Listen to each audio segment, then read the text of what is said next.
하나님 말씀 요한복음 11장 36절에서 44절입니다.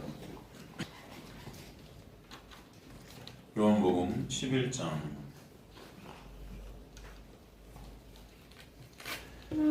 36절에서 44절 말씀을 교독하도록 하겠습니다. 제가 먼저 36절 읽어드리겠습니다.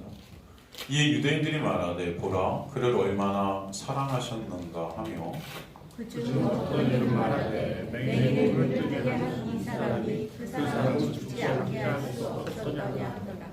이에 예수께서 다시 속으로 비통히 여기시고 무덤에 가시니 무덤이 굴이라 돌로 막혔거늘 예수께서 이르시되 돌을 옮겨오라 하시니 그 죽은 자의 눈이 마다가 이르되 주여 죽은 자가 사흘이 되었음에 벌써 냄새가 나나이다. 예수께서 이르시되 내 말이 내가 믿으면 하나님의 영광을 보리라 하지 아니하였느냐 하시니 돌을 옮겨오니 예수께서 눈을 더 우러러보시고 이르시되 아버지여 내 말을 들으신 것을 감사하나이다. 항상 내 말을 들으시는 줄 내가 알았나이다. 그러나 이 말씀하옵는 것은 둘러선 무리를 위함이니 곧 아버지께서 나를 보내신 것을 그들로 믿게 하려 함이니이다. 이 말씀을 하시고 큰 소리로 나사로야 나오라 부르시니 함께 읽습니다. 죽은 자가 수족을 배로 동인 채로 나오는데 그 얼굴은 수건에 쌓였더라. 예수께서 이르시되 풀어놓아 다니게 하라 하시더라. 아멘. 지난주 예수께서 우리가 눈물을 흘리심을 통해서 그 눈물의 의미가 무엇인지 알게 되었죠. 죽음 안에 갇혀 죽을 수밖에 없는 이 죄의 권세에 대한 그 애통, 그 눈물이 결국은 십자가에 주님을 달리게 하시고 그 십자가에서 애통하심과 그 물과 피를 흘리심으로 말미암아 죽음의 권세 아래 죽어 있었던 우리를 살리시는 그 구원의 눈물이고 회복의 눈물임을 우리가 저번 시간을 통해서 보게 되었습니다. 그러기에 오직 예수 그리스도만이 우리에게 소망과 위로가 되심을 알게 하시는 것이죠. 그럼 주님이 그 은혜의 눈물을 보면서 오늘 본문에 보니까 사람들은 또 뭐라고 하고 있는가 보니까 36절, 37절 이에 유대인들이 말하되 보라 그를 얼마나 사랑하셨는가 하며 그중 어떤 이는 말하되 맹인의 눈을 뜨게 한 이 사람이 그 사람을 죽지 않게 할 수 없었더냐 하더라. 이렇게 말씀되어 있어요. 맹인을 뜨게 한 이 사람이 그 사람을 죽지 않게 할 수 없었더냐. 인간들은 예수의 그 눈물을 사실은 이해하는 것 같으면서 이해하지 못하는 거죠. 예수께서 이 땅에 왜 오셨는지도 사실은 알지 못하는 모습을 보고 있습니다. 왜? 죄로 인해 눈과 귀가 막혀 있어서 예수가 누구신지 모르는 겁니다. 그래서 36절에 보면은 그를 얼마나 사랑하셨는가 이렇게 말은 하는데 이 사랑이라는 단어를 그들이 뭘 썼냐면 헬라어 에필레이라는 단어를 썼어요. 사실은 이 에필레이라는 단어는 필레오 그냥 인간들 안에서의 어떤 좋아함, 인간들 안에서의 관계 속에서의 어떤 좋아함을 갖다 뜻하는 거예요. 사실 이것은 예수께서 누구신지 이들은 아직 모른다는 것입니다. 사실 예수께서 우리를 사랑하셨다 할 때 그 사랑이라는 것은 아가페가 맞죠.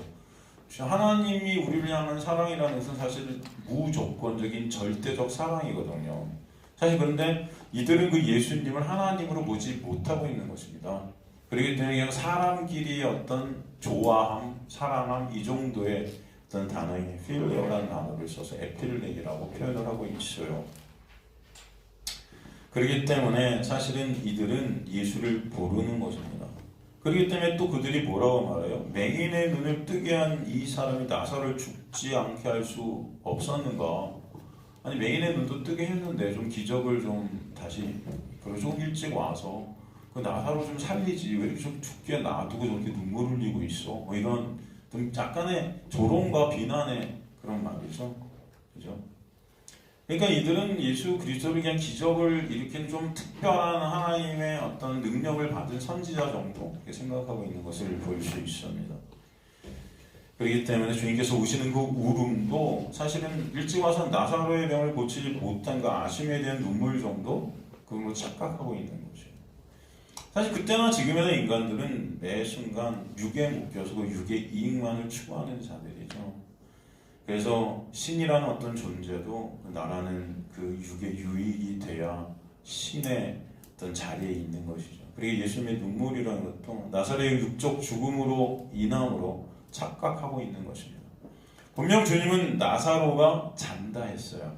그 나사로의 죽음을 통해 하나님의 뭘 드러내신다 했어요? 영광을 드러내신다 했어요. 사실 다시 한번 말씀드리지만 주님은 이 땅에 살아가는 우리의 어떤 육적 상태로 인해 기뻐하시거나 슬퍼하지 않으세요.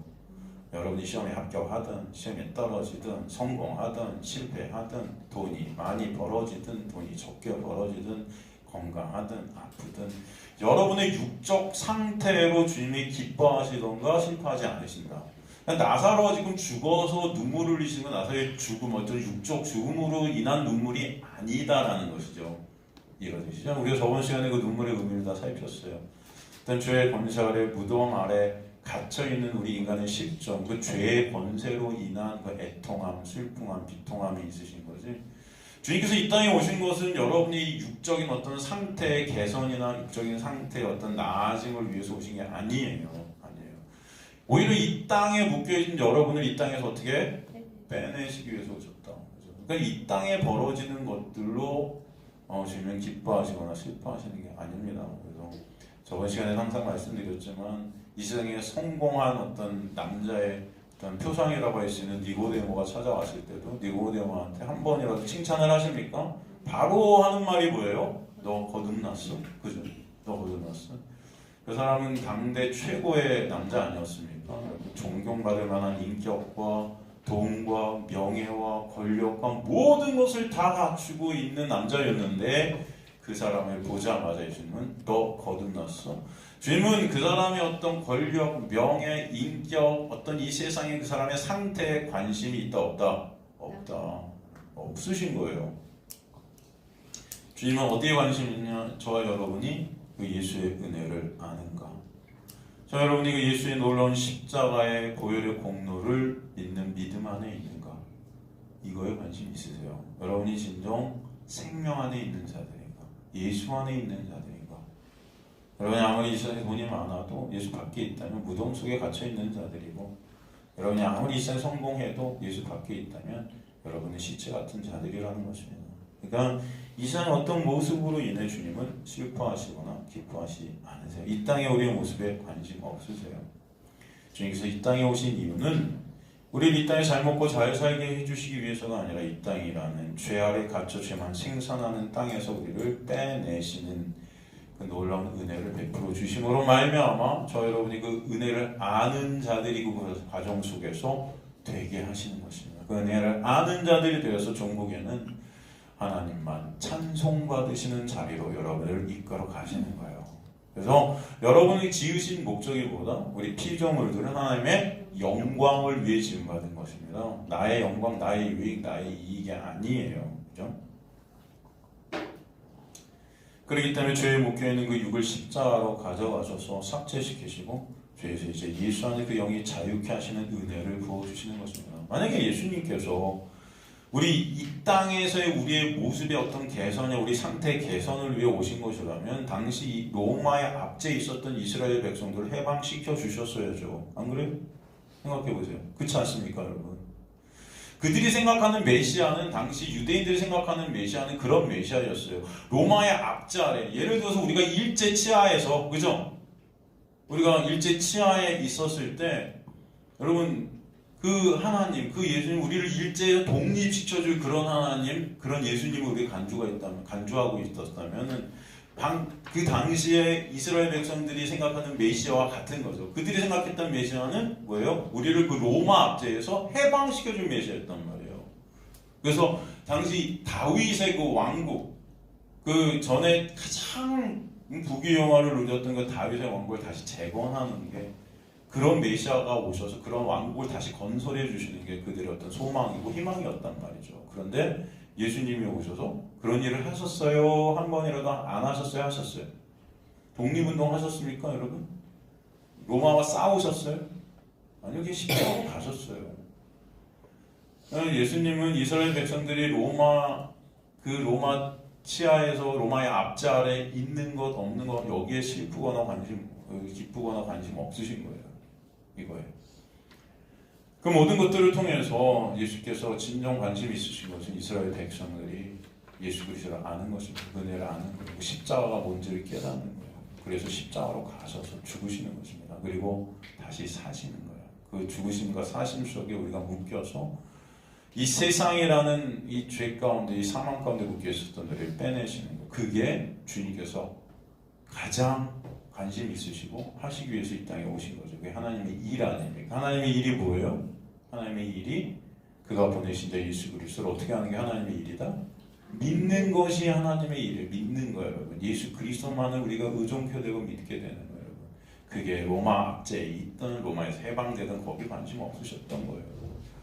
지금도 마찬가지입니다. 여러분의 삶 가운데, 하나님이 여러분의 삶 가운데 가장 관심이 있으신 것은 바로 예수 그리스도를 여러분이 아는가. 예수 그리스도의 그 은혜를 알아가고 있고 깨달아가고 있고, 그런 가운데 나의 실존, 그런 나의 실존을 더욱더 깨달아 예수가 아니면 안 되는 그런 우리의 모습을 보고 그 예수만을 우리가 바라보게 되는 것, 거기에 관심이 있으신 거죠. 그게 목적입니다. 오늘도 그래서 여러분의 이 자리를 부르셔서 말씀을 또 듣게 하시는 줄 믿습니다. 그죠? 그럼 성경 어디에도 예수 믿으면 사업이 잘 되고, 예수 믿으면 건강해지고, 예수 믿으면 합격하고, 예수 믿으면 여러분 승진하고 뭐 이런 내용은 하나도 없습니다. 있어요? 있으면 저한테 찾아주세요. 없어요. 예수 믿으면 건강해지고, 예수 믿으면 없습니다, 여러분. 그런 거.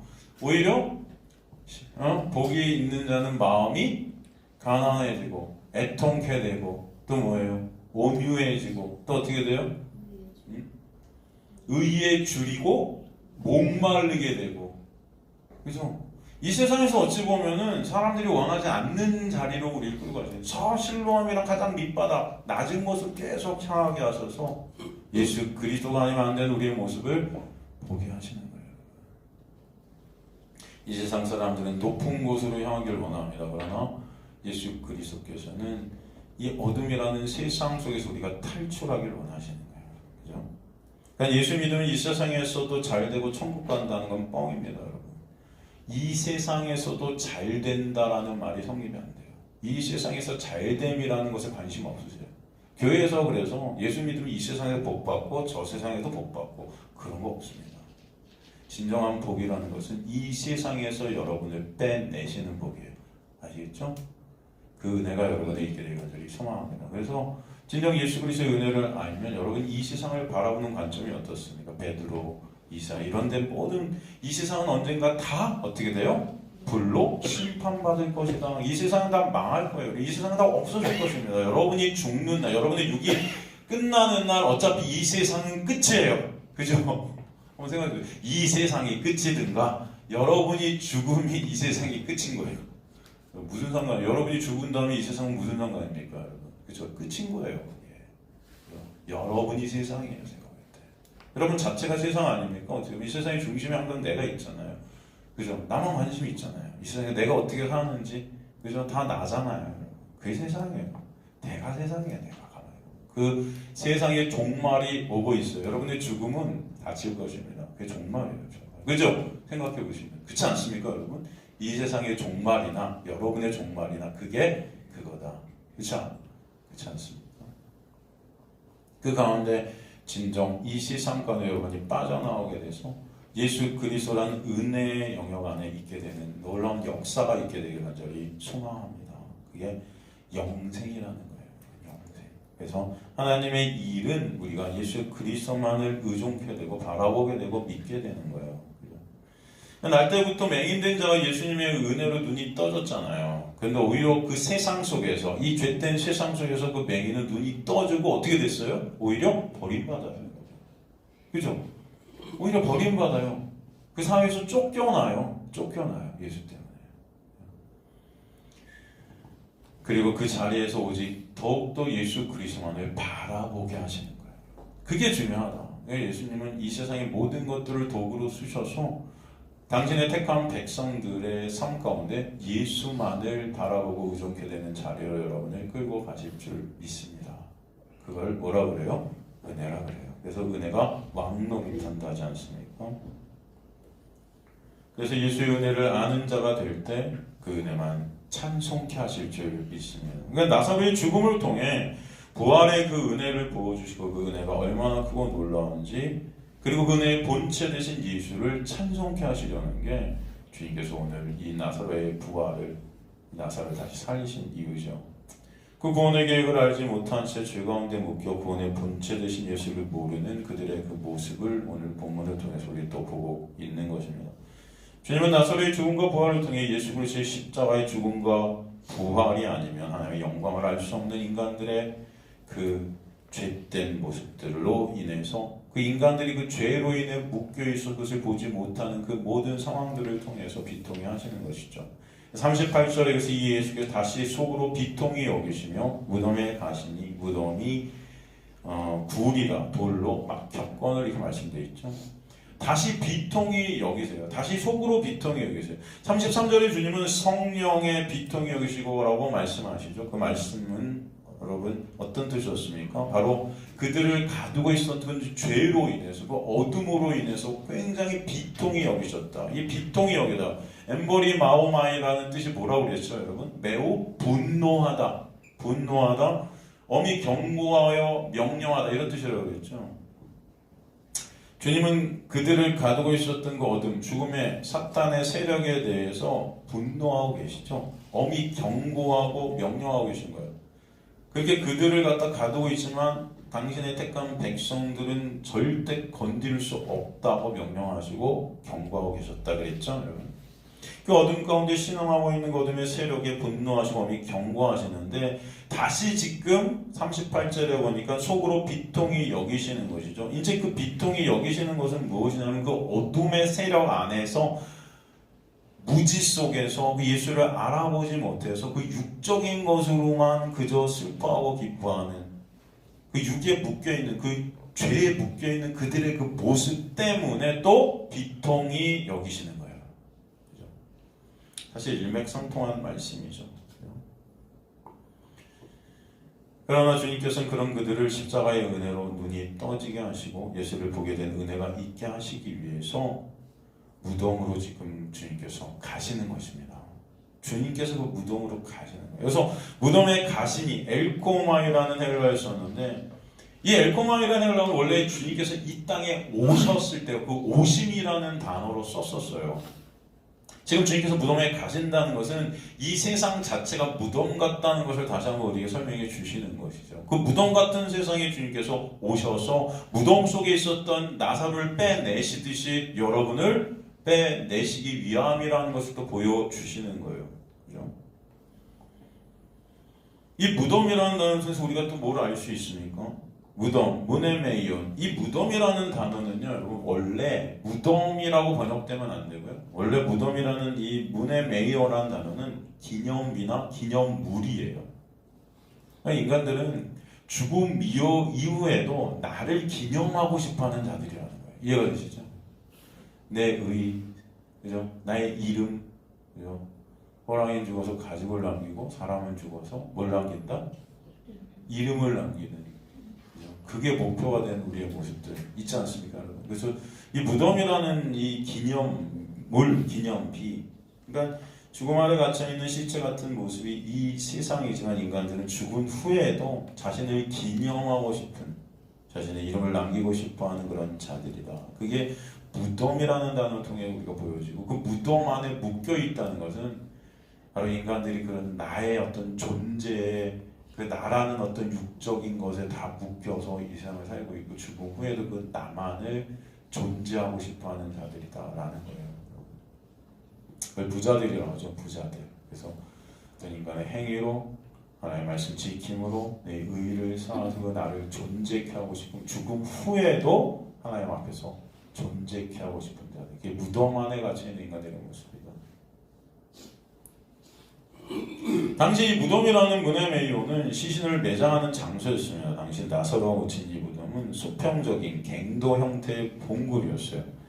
사람들이 이런 무덤 입구를 돌로 막았어요. 심지어 거기 회칠까지 했습니다. 여러분, 회칠한 무덤 들어보셨죠? 왜 회칠했냐? 사실은 무의식적으로도 무덤을 만지던가 스치지 않도록 유의하기 위함이었습니다. 왜냐하면은 죽은 자와의 그 접촉은 부정하고 불결한 것이 되었기 때문에 죄가 정가된다고 생각하는 거죠. 그죠? 죽은 자가 접촉함으로 죽은 자가 된다 생각했던 것입니다. 이것을 통해 또 우리가 알 수 있는 것은 유대인들은 그들 자신이 산자라 여겼던 거예요. 그들 자신이 산자라. 그들이 그 말씀 지킴으로 스스로를 정결하고 하나님 나라의 백성이라고 착각하고 있었던 거죠. 그러기에 죽은 자들의 접촉을 막기 위해서 돌로 무덤을 막고 해칠까지 한 겁니다. 그 무덤을 막고 있는 그 돌은 사실은 무엇을 생각하게 합니까? 그들의 행함으로써 한 그 의를 유지하는 도구가 그 돌이었다는 거죠. 사실은 이 돌이라는 것은 율법 돌판을 또 생각나게 하는 돌이 될 수도 있습니다. 오히려 그 돌이 그러나 그들을 그 무덤에 가두고 있었던 거예요. 그러기에 주님은 그 무덤을 막은 돌을 어떻게 하라? 옮기라 말씀하시죠.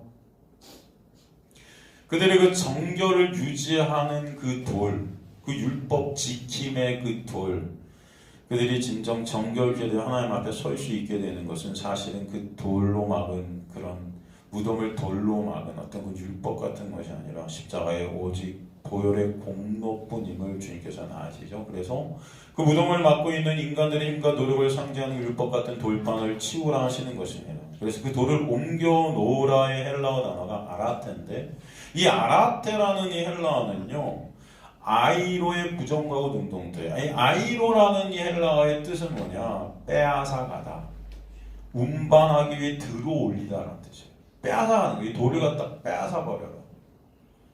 이게 부정과거형으로 쓰인 것은 반드시 이것이 긴급하게 행해야 될 일이라는 것입니다.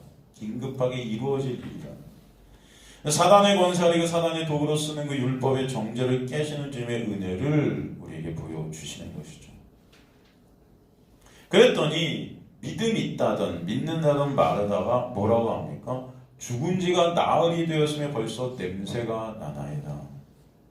돌을 치울 이유가 없다는 거죠. 주님의 말씀에 순종 못하는 모습이에요. 왜 돌을 치워야 되냐? 여전히 예수 그리스도의 그 은혜를 알지 못하는 믿음 없는 마르다의 모습인데, 믿음이 더 착각하는 것이죠. 그녀가 특히 나흘이라는 시간에 말한 것은 당시 유대인들은 사람이 죽으면 사흘 동안은 사람의 몸에서 나온 영혼이 다시 몸으로 들어가려고 주변을 배회한다고 믿었습니다. 그러기에 나흘이라는 시간을 말한 것은 이제는 절대로 나 사람은 살 가망이 없다라는 거예요. 절대로 이제 나서 살 수 없는데 주님이 왜 돌을 굳이 옮기라고 하는지요? 라는 뜻이죠. 완전히 죽은 상태인데, 회복될 수 없는 상태인데 왜 돌을 치우라고 합니까? 상관없다는 거죠. 그녀의 말을 통해 돌 아래 갇힌 인간, 즉 율법 아래 갇힌 인간은 스스로의 힘과 노력으로 절대 회복 불가능한 상태임을 역설적으로 우리에게 표현해주고 있는 것임을 알 수 있습니다. 아무리 말로 믿는다 해도 예수가 누군지 모르는 마르다 그러기 때문에 그녀의 믿음은 가짜일 수밖에 없다는 거예요. 중요한 것은 그 예수를 그래서 여러분이 어떻게 하는 것이다? 아는 것이 중요하다는 것입니다. 여러분 말씀을 통해서 예수 그리스도를 진정 아시는 하나의 백성들 되시기를 소망합니다. 진정 예수를 알게 된 은혜 안에 있게 된 자들은 오히려 나는 그 믿음을 가질 수 없는 자임이 고백이 되어질 거예요. 나는 믿음을 가질 수 없는 자, 그 나의 실존을, 그 은혜, 그 믿음이 우리한테 오게 되면 깨닫게 하시는 거예요. 그래서 주님 저를 불쌍히 여겨주세요. 주님의 은혜가 아니면 가망 없는 믿음 없는 자가 바로 저입니다. 이런 고백이 마음속 깊은 곳에서 있게 되는 자들, 그 자들이 믿음을 선물로 받은 자들임이 믿어집니다. 내가 믿는다는 그 믿음은 여전히 나의 믿음으로 나라는 그 일을, 나라는 영광을 챙기라는 잘못된 가짜 믿음임을 보게 돼요. 그 믿음은 우리 힘과 능력으로 만들 수 없기 때문에 우리에게 누굴 보내세요? 성령을 보내시는 거거든요. 여러분의 힘과 노력으로 만들 수 있다면 성령께서 왜 오시겠습니까? 우리 안에 성령이 오셔야만 그 믿음을 우리에게 일으키시는 거예요. 그 믿음을 선물로 주시는 거예요. 그걸 은혜라고 그러죠. 그래서 성령께서 오시게 하시기 위해서 십자가에 예수께서 달리신 거예요. 십자가에서 나라는 나라는 죄된 몸을 죽이시고, 그래서 그 죽은 그 자리에 예수 그리스도의 생명을 불어넣으신 성령께서 오시는 거룩한 영이신 그분이 그 죄된 몸이 죽은 우리에게 오셔서 새로운 피조물로 예수님과 하나님과 우리가 함께 거하는 그 처소를 만드시는 거예요. 그걸 성전이라 그래요. 여러분이 그래서 어떤 자들이 되는 거예요? 교회들이 되게 하시는 것입니다. 그죠? 그래서 항상 말씀드리지만 믿음이라는 것은 곧 뭐다? 은혜다. 믿음이 곧 뭐다? 은혜다. 그것은 하나님의 선물이에요.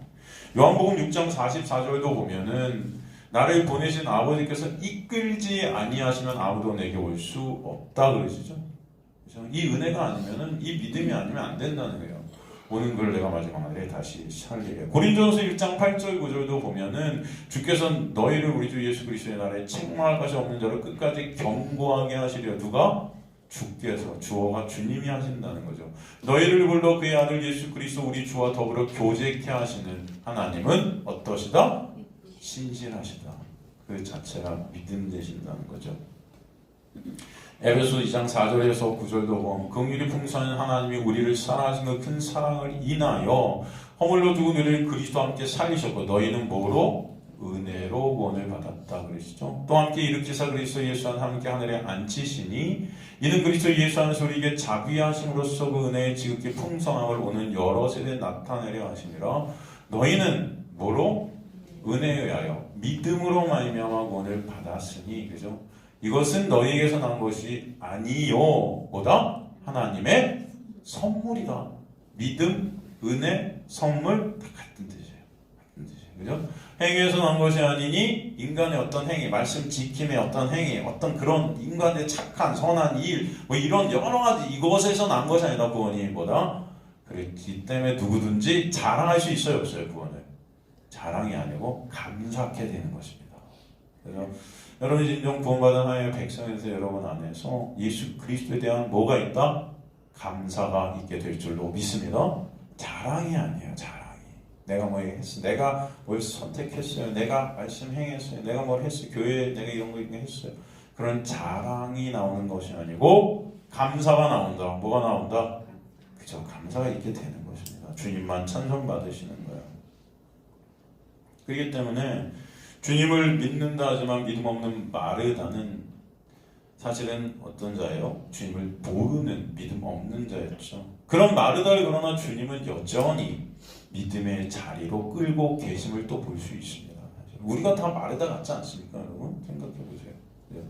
오늘도 여러분을 그러나 또 끌고 계신 거예요. 그 40절에 주님께서 그 마르다에게 뭐라고 그러세요? 내 말이 내가 믿으면 하나님의 영광을 보리라 하지 아니하였느냐. 믿음이 있다 하나 없는 마리아에게 오직 믿음 안에 있는 자만이 하나님의 영광을 보게 된다고 설명해 주시죠. 하나님의 영광이 뭐예요? 하나님의 하나님 되심 아닙니까? 하나님이 누구신지 그 참 하나님, 그가 보내신 자 예수 그리스도를 알게 하시기 위함입니다. 그 영광을 지금 마르다에게 나사로를 살리셔서 보여주시려고 하시는 것입니다. 그 영광을 보여주심으로 믿음 없는 마르다가 믿음 있는 자가 되도록 역사에 가실 줄 믿습니다. 우리도 마찬가지죠. 매 순간 이 자리에 와서 여러분이 봐야 될 것은 하나님의 영광인 줄 믿습니다. 하나님의 영광은 예수라는 은혜의 본체 되시는 거예요. 그래서 매 순간 말씀을 통해 여러분 예수 그리스도의 그 영광, 그 은혜를 보게 하시는 줄 믿습니다. 주님은 마르다에게 나는 부활이요 생명의 나를 믿는 자는 죽어도 살겠고 무릇 살아서 나를 믿는 자는 영원히 죽지 않는 그 믿음을 하나님의 영광을 보여주심으로 그 믿음, 은혜를 선물로 주시는 것이죠. 그러기에 나사로를 살리시는 부활의 자리로 이끄시는 것입니다. 41절에 그래서 돌을 옮겨 놓으네 예수께서 눈을 들어 우러러보시고 이르시되 말씀되어 있죠. 아버지가 내 말을 들으신 것을 감사하나이다. 이 41절 같은 경우 아무렇지도 않게 우리가 읽고 지나갈 수도 있지만 굉장히 중요한 문장입니다. 돌을 옮겨 놓으니 예수께서 눈을 들어. 그래서 옮겨 놓다와 눈을 들다의 들다가 같은 단어가 쓰여요. 헬라어로. 똑같은 단어가 써요. 여기서 옮겨 놓다 들다 같은 단어가 쓰였는데 어떤 단어냐면 아이로라는 헬라어. 우리가 아까 살폈었습니다. 그게 뭐냐면 들어 올리다, 빼앗아 버리다. 이런 뜻이라고 그랬죠. 왜 같은 단어가 여기 쓰였을까요? 왜 같은 단어? 이 성경 해석을 보면 다른 단어 같은데 옮겨놓고 예수가 눈을 들었다가 같은 단어다. 이거 굉장히 중요합니다. 아까 도를 의미하는 것이 율법이라 했죠. 율법이 치워지는 것, 율법을 빼앗아가는 것. 이게 예수의 들림 가운데만 있게 된다는 거예요. 그리고 이 들다라는 아이로가 쓰인 곳이 어디인가 하면 빌라도에게 예수께서 재판받으시는 장면에 쓰였어요. 유대인들이 빌라도에게 외칩니다. 요한복음 19장 15절 보면 예수를 없이 하소서, 그죠? 예수를 없이 하소서. 여기서 없이 하소서가 아이로예요. 똑같은 단어예요. 즉 예수를 없이 하소서는 뭡니까 여러분? 예수를 어디다 못 박으라는 거예요? 십자가. 예수의 십자가만이 사실 율법 같은 무덤을 막고 있는 돌을 그래서 치울 수 있다는 것을 우리에게 설명해 주는 거예요. 그래서 율법의 돌이 치워지고 그래서 불안의 그 죽음의 권세에서 나오게 되는 은혜가 있게 될 것이다 라는 것은 뭘 통해서 앞으로 십자가를 통해서 바로 이 일이 우리에게도 있게 돼요. 여러분 다 이 무덤 안에 갇힌 자들인데 이 무덤 안에 갇혀서 우리를 막고 있는 것이 뭐냐면 여기서 못 나오게 하는 것이 뭐냐면 율법이라는 거예요. 인간들은 그 무덤 안에 가서 율법의 행위로 내 의로 내가 한 행위로 하나님 앞에 쓰려고 하거든요. 이 자체가 멸망이거든요. 죽음이거든요. 여기서 못 나오는 거예요. 그 율법이 깨지지 않으면 여러분은 절대로 나올 수가 있다 없다. 그죠? 그래서 그 율법의 정죄를 갖다 다 부수시는 거예요. 어디서? 십자가에서. 그 돌에 치워진 거 예수의 들리심의 영광성을 우리에게 보여주시고 계신 것입니다. 그리고 또 주님은 아버지여 내 말을 들으신 것을 감사하나이다 했어요. 여기서 들으시는 헬라어 에쿠시스는 에쿠어 듣다, 경청하다, 인칭단수 제일 부정가고 능동태가 쓰였는데 이 부정가고 능동태가 쓰였다는 것은 사실은 이게 미래이지만 이미 확정된 끝난 일이라는 것을 우리가 설명해 주는 거예요. 그러니까 하나님의 택한 백성들이 살아나게 될 것은 미래에 일어난 어떤 일이겠지만 나사로가 살아나게 될 것은 어떤 일이겠지만 이것은 이미 하나님 안에서 끝난 계획이다. 끝난 묵시과도 완성된 사건이라는 것을 이 단어를 통해서 우리에게 보여주시는 거예요. 즉 나사로가 살게 되는 것은 이미 창세된 하나님의 계획 안에 확정되어진 것이다. 주님 안에서는 현재 미래가 이미 현재로 완료형으로 되었다는 것을 매 순간 말씀해 주세요. 그런 주님의 백성들을 십자가를 통해 하나님의 영광 은혜를 아는 자들이 되게 하시는 거예요. 그 은혜를 아는 믿음의 선물을 주시려 오늘 나사로 사건을 우리에게 또 보여주시는 것이죠. 그리고 그 나사로 사건이 바로 영광의 십자가의 사건임을 또 예시해 주시는 것입니다. 그러게 42절에 말씀하시죠. 그 나사로의 살리심 바로 예수 그리스도의 십자가로 인해 우리도 살게 되는 그 놀라운 은혜임을 어떻게 알아? 그들로 믿게 하려 하십니다. 그 나사로의 사건을 통해서 그죠? 예수 그리스도의 십자가를 믿는 믿음 안에 있게 하시려는 그림이다라는 것을 우리에게 보여주시는 것이죠. 그래서 주님은 주님의 그 음성을 듣게 하셔 나사로를 말씀으로 이제 살리시는 것입니다. 그래서 요한복음 6장 36절에 39절도 보면 요한복음 5장 22절 보면요. 요한복음 5장 25절 보면은 진실로 진실 너희에게 이르니 죽은 자들이 하나님의 아들의 음성을 들을 때가 오나 이곳 이때라 듣는 자는 어떻게 된다? 살아나요. 요한복음 10장 3절도 보면은 문지기는 그를 위해 문을 열고 양은 그의 뭘 듣는다? 음성을 듣나니가 자기 양의 이름을 각각 불러낸다. 그죠? 각각 불러 인도하여 된다. 요한복음 10장 27절도 보면 내 양은 내 음성을 들으며 나는 그들을 알며 그들은 나를 어떻게 된다? 따르게 된다.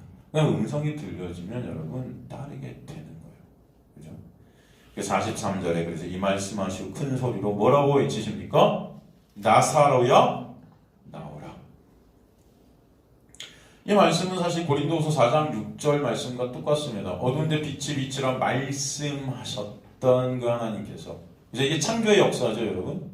어두운데 빛이 빛이라. 그래서 누가 말씀하셨어요? 하나님께서. 말씀 되신 하나님께서 창조의 역사에 말씀하시죠. 근데 그 말씀이 누구예요? 예수 그리스도시잖아요. 그죠? 예수 그리스도 얼굴에 있는 하나님의 영광을 아는 빛을 우리의 마음에 비추셨다. 그죠? 그 빛이 있으라는 그 창조의 역사가 우리 안에 있게 되었다는 거잖아요. 말씀으로. 그게 바로 나사로야 나오라는 하나님의 말씀이 떨어지는 것입니다.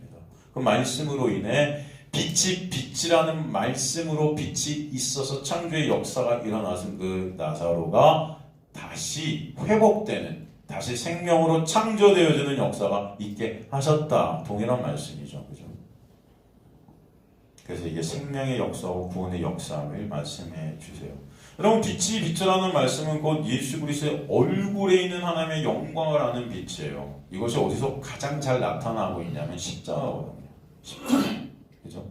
그 십자가에서 하나님의 영광을 예수께서 드러내셔서 그 영광의 빛을 우리 마음에 비추셨다는 것은 그 십자가의 놀라운 은혜를 우리가 어떻게 됐다? 이제는 믿음으로 받아들이게 되는 놀라운 역사가 있게 됐다는 거죠. 그 빛이라는 것은.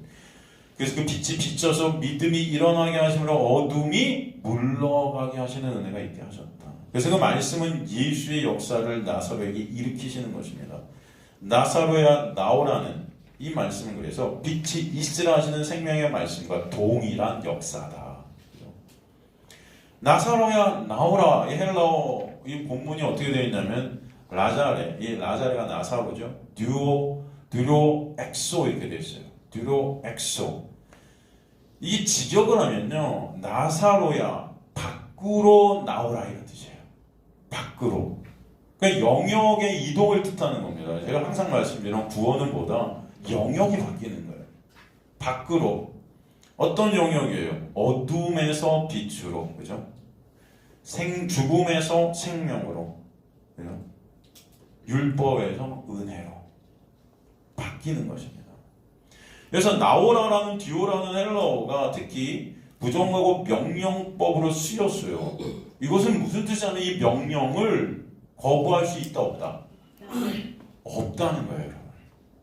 하나님의 음성이 떨어져서 명령이 떨어지고 빛이 있으라면 여러분 나사로야 나오라 하면 그 명령이 거부되어질 수 있다 없다? 없다는 거예요. 이건 제가 말하는 게 아니고 말씀이 말씀하는 거예요. 헬라어 원어가 그렇게 써 있어요. 이것은 구원이라는 것은 이 인간의 어떠함이 절대로 들어갈 수 없다는 거예요, 여러분. 믿음이라는 것은 인간의 어떤 힘과 노력으로 절대 얻어낼 수 없다는 거예요. 나사로야 나오라. 이 나오라는 음성이 떨어진 자는 여러분이 나오기 싫건 나오기 좋건 어떻게 돼요? 나오게 돼요. 아시겠습니까? 여러분의 어떠함이 들어갈 수가 없어요. 그러니까 성경은 이 단어를 통해 분명 구원은 인간 쪽에서의 그 어떤 1%의 어떠함도 들어갈 수 없다. 근데 어떤 사람들은 그런 말을 해요. 구원이라는 거, 믿음이라는 거는 인간들이 택해야 된다. 그래서 내가 믿는다. 내가 택한 거다. 내가 어떤 참여가 돼야 된다. 내가 선택하는 그런 선택이 있다. 자유주의가 있어. 인간들은 자유의지가 있어서 아예 어떤 선택이.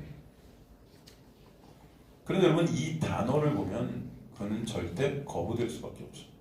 이 단어는 하나님께서 주신 이 생명의 말씀이에요. 이게. 이 헬라어 원어 이 단어가 여러분 구원에는 인간의 얼떠함도 1%도 들어간다 못 들어간다? 못 들어간다. 그래서 우리에게 설명해 주세요. 예수께서 나오라 하면은 여러분 어떻게 돼요? 나와야 돼요. 거부가 될 수 있다 없다? 난 무덤에 있을래요. 난 있을 겁니다. 나오기 싫어요. 이게 안 돼요. 안 돼요. 아시겠습니까? 그래서 조건 실건 여러분은 나오게 돼 있어요. 그래서 구원이 뭐다? 은혜라 그러는 거예요. 전적인 하나님의 은혜. 전적인 100% 하나님의 은혜예요. 그래서 여러분 구약에서도 이런 그림들을 많이 보여주는 게 여러분 마른 뼈가 어떻게 돼요? 거기 생기가 떨어지자 마른 뼈가 어떻게 돼요? 여러분 마른 뼈가 조건 실건 살아나요. 마른 뼈가 나 살아나기 싫어요 그래요? 마른 뼈는 뭐예요? 시체예요. 그냥 죽어있는 거예요. 여러분 죽은 자들인데 거기 생명이 뚝 떨어지면은 여러분이 살아나기 싫어도 여러분은 살아나야 되는 거예요. 여러분.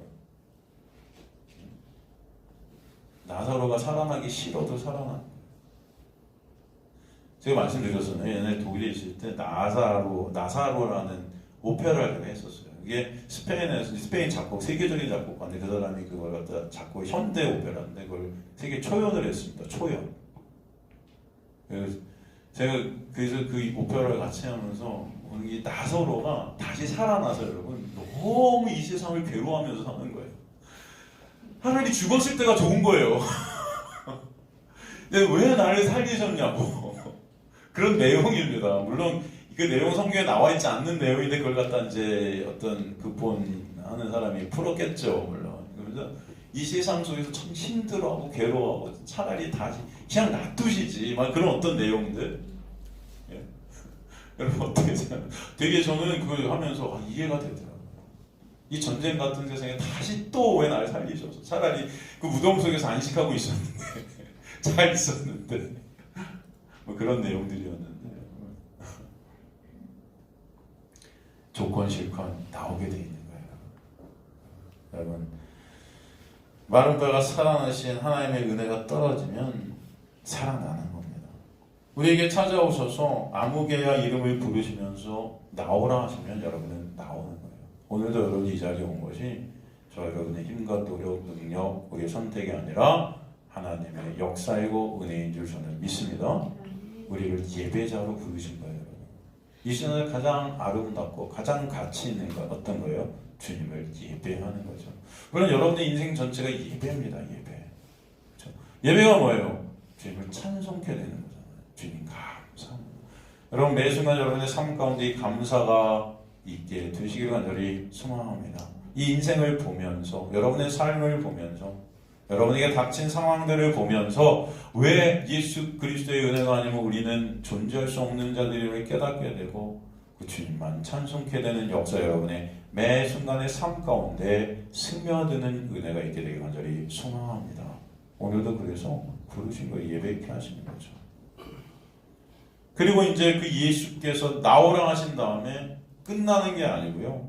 그 예수 안에서 진정 자유가 뭔지, 안식이 뭔지를 깨닫게 하시는 거예요. 그래서 44절에 주님께서 뭐라고 그러세요? 44절에 보니까 죽은 자가 수족을 배로 동인 채로 나오는 그 얼굴은 수건에 쌓였더라. 예수께서 이르시되 풀어놓아 다니게 하라.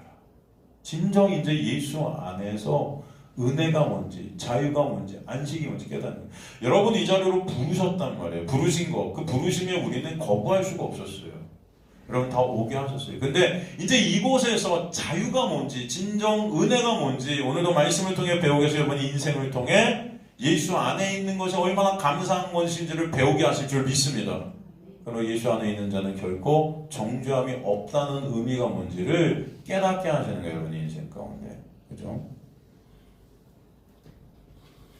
여기 44절에 보면은 수건이라는 단어를 썼어요. 수건이라는 단어는 오늘 본문에 한 번 쓰였고 요한복음 20장 7절에서 한 번 더 쓰여요. 두 번 딱 쓰였어요. 요한복음 20장 7절 보면 또 머리에 썼던 수건은 세마포와 함께 놓이지 않고 딴 곳에 쌌던 대로 놓여 있다 이렇게 말씀하셨는데 이것은 뭐냐면 부활하신 예수님을 증명하는 단어예요. 수건이라는 단어. 부활하신 누굴 증명한다? 예수님.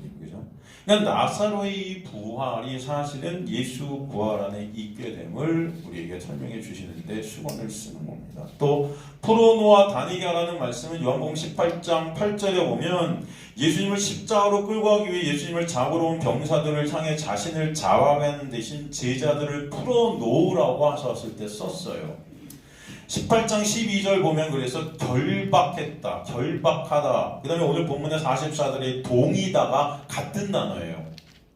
이 수건, 이 수족을 배로 동였다 이렇게 돼 있는데 이 동이다와 예수님을 결박하다가 같은 단어예요. 그러니까 예수께서 동요지심으로 인해서 제자들이 풀어놓아지게 되는 역사. 예수님의 동요지심이 뭐예요? 예수님이 뭐로 묶이는 겁니까? 죽음으로 묶이고 무덤으로 묶이는 거예요.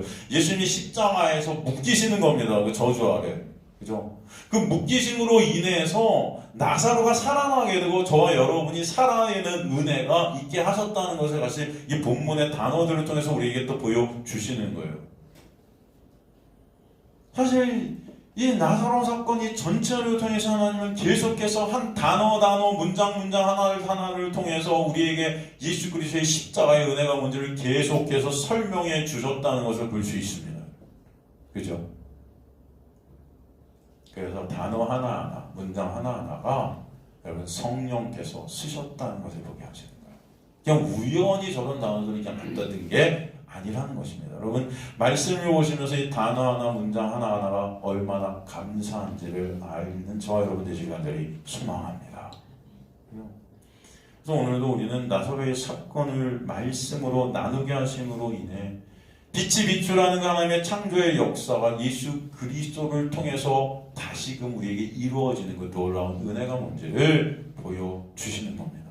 그죠? 예수 그리스도 안에 있는 자에게는 그죠? 이제는 뭐예요? 새로운 피조물이 되는 놀라운 은혜가 있는 거예요. 이전 것은 지나갔으니 보라 새 것이 된 거예요. 새 것. 거기서 새라는 것은 여러분 카이오스라는 단어죠. 이건 본질상 새 것이 됐다는 겁니다. 여러분 자체는 겉모습은 똑같을 수 있지만 여러분은 본질이 바뀌었다는 거예요. 누구 안에서? 예수 안에서 새롭게 되었다. 예수 안에서 이제 죽음의 정죄에서 빠져나와 자유케 된 자, 진정 예수라는 안식 안에 있게 된 자. 그것을 여러분이 이 세상 삶을 통해서 그 은혜가 뭔지를 배우게 하시는 줄 믿습니다. 그리고 그 은혜를 배운 자들은 이 마음속에서 찬송케 되고 그게 예배라는 거예요. 오늘도 그래서 우리는 그 은혜로 말미암아 예배하는 거죠. 우리가 예배 열심히 드리니까 하나님 저 이거 주세요 이런 게 아니라는 거예요. 예배는 기도 열심히 하니까 헌금 열심히 하니까 하나님 저한테 이거 해주세요 이런 게 예비고 이런 게 헌금이 그런 게 아닌 거예요. 모든 것들은 그 은혜를 아는 자리로부터 격발되어지는 선물이라는 것을 우리에게 보여주시는 것입니다. 그 은혜가 여러분에게 있게 되기를 주님의 간절히 축원합니다. 그리고 그 은혜를 아는 자들이 되셔서 여러분의 인생이 예배 인생들이 되시기를 주님의 간절히 축원합니다. 나사로야 나오라. 여러분을 다 부르신 거예요. 그렇게 여러분은 죽음에서 끌어져 나온 자들임을 저는 믿습니다.